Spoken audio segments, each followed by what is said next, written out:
নমস্কার, সেনগুপ্তাস হোম কিচেনের তরফ থেকে সামার ড্রিঙ্ক সিরিজের দ্বিতীয় পর্বে আজ আপনাদের জন্য নিয়ে এসেছি পুদিনা পাতা আর লেবুর শরবতের ভিডিও। এই শরবতটা বানানোর জন্য প্রথমে কিছুটা গোটা জিরেকে হালকা করে ড্রাই রোস্ট করে নিতে হবে। গ্যাসের ফ্লেমটাকে মিডিয়াম টু লোয়ে রেখে হালকা করে যখন ড্রাই রোস্ট হয়ে যাবে তখন ওটাকে ঠান্ডা করে নিয়ে খুব ভালো করে গুঁড়ো করে নিতে হবে। ভালো করে গুঁড়োনো হয়ে গেলে এবার একটা মিক্সিং জারের মধ্যে 1 কাপ পরিমাণ পুদিনা পাতাকে পরিষ্কার করে ধুয়ে ওটা দিয়ে দিয়েছি। 4 চা চামচ চিনি দিয়েছি। চিনির পরিমাণটা আপনারা নিজেদের পছন্দ মতো দেবেন।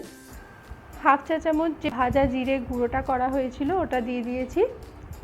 হাফ চা চামচ কালো নুন বা বিট নুন, একটা গোটা লেবুর রস চিপে দিয়েছি আর হাফ কাপ জল দিয়ে খুব ভালো করে ওটাকে ব্লেন্ড করে নিয়েছি।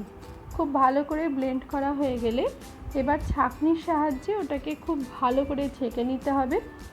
খুব ভালো করে ছেঁকে নিয়ে ওর মধ্যে কিছুটা জল দিয়ে খুব ভালো করে মিশিয়ে নিয়ে এবার কটা বরফের টুকরো দিয়ে একদম ডাইরেক্ট সার্ভিং গ্লাসে ঢেলে আবারও কটা আইস কিউব দিয়ে একদম ঠান্ডা ঠান্ডা সার্ভ করতে হবে লেবু আর পুদিনা পাতার এই শরবতটা।